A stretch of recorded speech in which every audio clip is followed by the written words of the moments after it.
The alarm shatters the stillness aboard the USS Lewis B. Puller. 0430 hours. Even during downtime, your routine is disciplined, always preparing for the next mission. Today is no different. You quietly move through the dimly lit berthing area, careful not to disturb anyone. Today's operation won't start until 2000 hours. A visit, board, search, and seizure mission to intercept a dhow, a small cargo vessel suspected of smuggling weapons in the Persian Gulf. Compared to the chaotic missions you've faced, this one seems straightforward. But as a Navy SEAL, nothing is ever that simple. Complacency is a liability.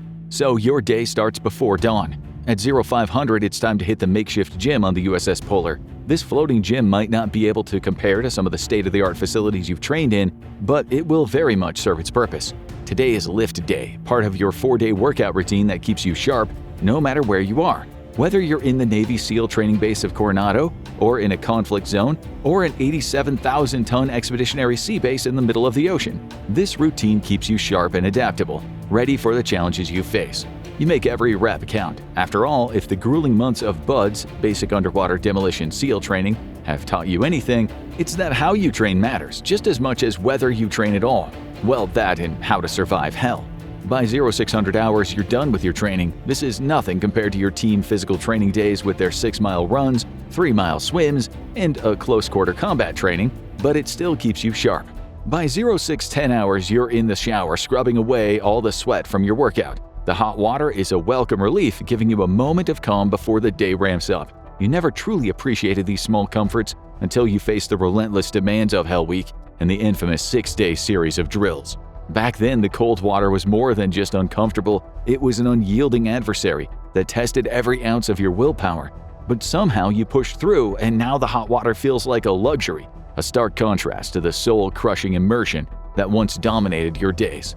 It's 0630 hours, and you're in the mess hall grabbing breakfast. As always, the meal is pretty straightforward but nutritious. The conversation at the table is light but intentional. Everything revolves around the night's mission.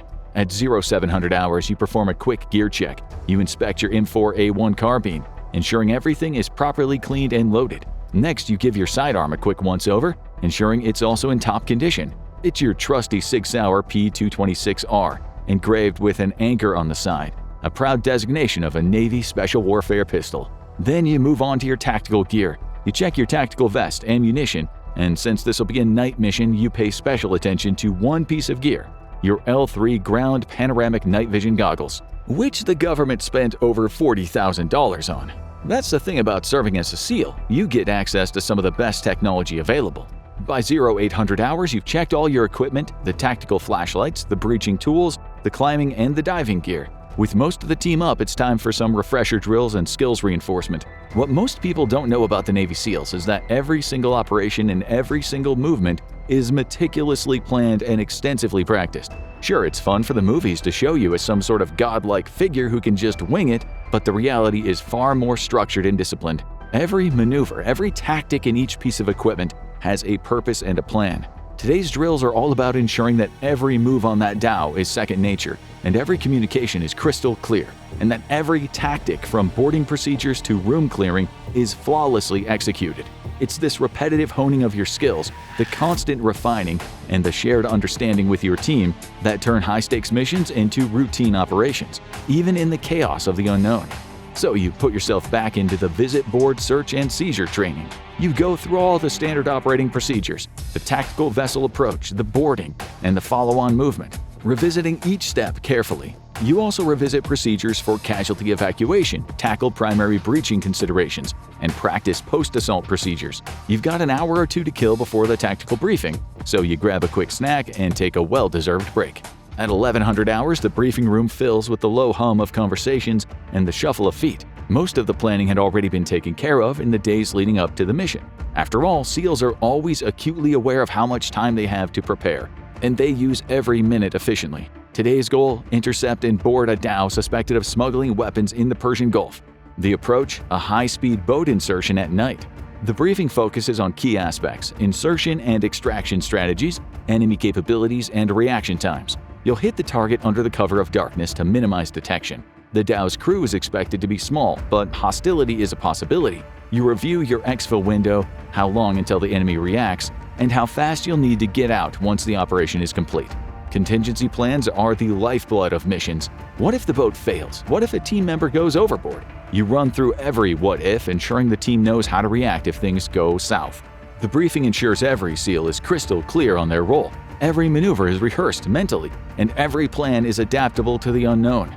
The briefing is structured to ensure that everyone on your team is clear on their roles, the protocols for handling expected and unexpected situations. Simply put, there is no room for error. After about an hour and a half of mission overview, intelligence sharing, tactics and procedures discussions, contingency plans, and Q&A sessions, the briefing wraps up. Everyone is 100% on the same page now. At 1230 hours, you take a lunch break. You keep it simple, opting for grilled chicken, brown rice, and some veggies. The meal will give you plenty of energy without being too heavy, since there is a lot of preparation still ahead. You and the team eat together, using the time to mentally regroup and bond. Trust and mutual respect are the bedrock of any successful operation, but the mission is still 7 hours away. Laying down might be the last thing on your mind as the adrenaline slowly builds, but finding a quiet spot to relax is crucial, so you do it right after lunch. Using this chance to recharge, go over your mental checklist and ensure every detail of the plan is solidified. This downtime allows you to focus on the finer points of the mission, review your gear once again, and visualize your roles and responsibilities. 1800 hours. It's time for the final tactical briefing and team coordination. You review any last-minute intelligence and confirm the rules of engagement, focusing on execution and contingencies for the night off. Then your team heads to the armory, where you don your gear and prepare for insertion. Your M4A1 carbine is mounted, and your night vision goggles sit snugly on your helmet. Everything from your night gear to your tactical vest is perfectly in place. You head to the area of the 82,000 square feet of mission space below the Polar's deck, from where the rigid hull boats are launched.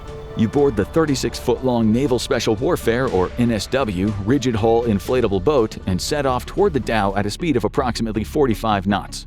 The rib cuts through the water with precision, the engine roaring as the boat speeds toward the target. You remain silent, eyes fixed ahead, every movement calm, and ready for whatever awaits you on board the Dow. According to intelligence, 2000 hours is when the Dow is expected to be in the designated intercept zone. You've timed your approach to perfection to minimize the chances of detection. In just a minute or two, it'll finally be go time. Every muscle is taut with anticipation, yet your mind remains steady. At 2000 hours sharp, the signal is given. The launcher goes off and the grappling hook catches the edge of the Dow's railing, some 30 feet above, with a sharp metallic clang. The rope ladder unfurls, you tighten your grip, ready to climb. You're third in line. The first team member, always fast and nimble, begins ascending the ladder with calculated precision, the steel rungs clanking against the hull. The second follows closely behind, the waves growing more unpredictable by the second. Then disaster strikes. A massive 10-foot wave surges crashing into the Dow. The first team member loses their grip for just a fraction of a second, but that's all it takes. With a sudden jolt, they're ripped from the ladder, their body disappearing into the raging sea below.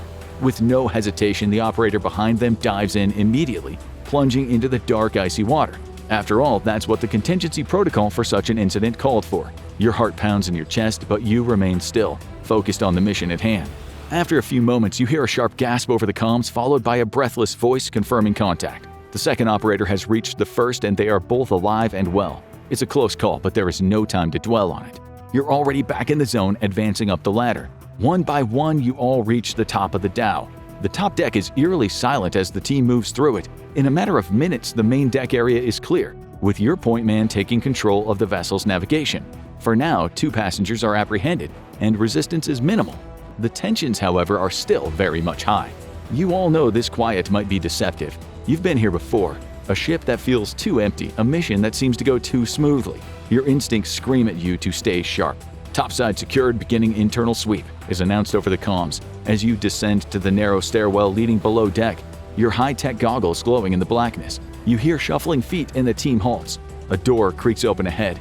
You hold your position, every muscle coiled, as you prepare for the worst. But then the door slowly swings open, revealing a dimly lit compartment. Inside, you see several figures huddled together, their expressions a mix of fear and nervousness. They're clearly unarmed, and their attempt to communicate in broken English and gestures convey their surrender. There are 8 of them, and they all comply with your commands, their movements hesitant but cooperative. One by one, they're all carefully checked and restrained, following the arrest procedures for compliant combatants. Now the search portion of the visit, board, search, and seizure operation truly begins. The first goal, to ensure no one else is hiding aboard. The primary goal, thoroughly searching every nook and cranny of this dhow for illegal cargo that might be on board. Luckily, no smugglers in these areas are transporting a gun or two that's easy to stash. If there are weapons on this dhow, you're almost positive there are, they will be pretty hard to miss. Still, the search is extremely methodical, with every room and storage space scrutinized for additional hidden compartments. You've memorized the layout of the dhow, so you already know where to go next. Soon after, you hit the jackpot. In an open cargo storage area, you discover massive quantities of weaponry and ammunition, stacked neatly but conspicuously. There are thousands upon thousands of high-caliber rifles and crates with what look like ammunition in the millions. But the real prize hides in the corner, concealed beneath a large tarp. As you pull back the tarp, you reveal an array of complex and highly technical components. You've seen these before, so you know exactly what they are. Propulsion units, guidance systems, proximity fuses, warheads, all components necessary to build ballistic and cruise missiles, thousands of them. The significance of this find can't be overstated. It's a critical cache of weaponry that could have done some real damage. But not anymore. After all, the final portion of your operation is a seizure. The dozens of tons of weapons will be seized, the 10 or so crew members held under international law, and the dhow will likely be sunk by U.S. Navy forces. As you and your team complete the mission, the gravity of your success is clear. The immediate threat has been neutralized, and a substantial blow has been dealt to those who would seek to destabilize the region. You glance at your watch. It's almost 2,200 hours. 2 hours have passed since you first grabbed onto the ladder and ventured into the unknown. Now there's nothing left to do but exfil from the vessel. Although the mission is complete, you move back to your rib with the same stealth. Your team still operating like a well-oiled machine. You head back to the USS Lewis B. Puller with nothing but the quiet hum of the engine beneath you. Back aboard the Puller, you drop your gear and head for the debrief. On land, debriefs might be casual, but here, post-operation at sea, it's a more formal affair. You gather with your team, analyzing every detail of the mission, the timing, the team dynamics, the threat response, the equipment functionality. Each aspect is scrutinized to ensure that lessons are learned and improvements are made. As a SEAL, you never stop learning, from BUDS to SEAL qualification training to SEAL sniper school, the dive maintenance school, the armorer's course, the race car driving school, and during this post-mission briefing in a dimly lit room in the middle of nowhere. It's almost 23:30 hours by the time you grab a late-night meal in the mess. On the menu, the same old beans, rice, and grilled chicken. The adrenaline hasn't worn off, but relief settles in. The mess hall feels quiet, a stark contrast to the intensity of the mission. The chatter among your fellow team members is subdued as everyone processes the day's events and looks forward to a well-deserved rest. At around 0 hours, you head back to your rack. As you close your eyes, you let yourself drift into a well-earned sleep. Tomorrow, your grind starts again, and you never know what the future holds. The only thing you do know for sure is that the only easy day was yesterday. Now go check out why you wouldn't survive SEAL Hell Week, or click this other video instead.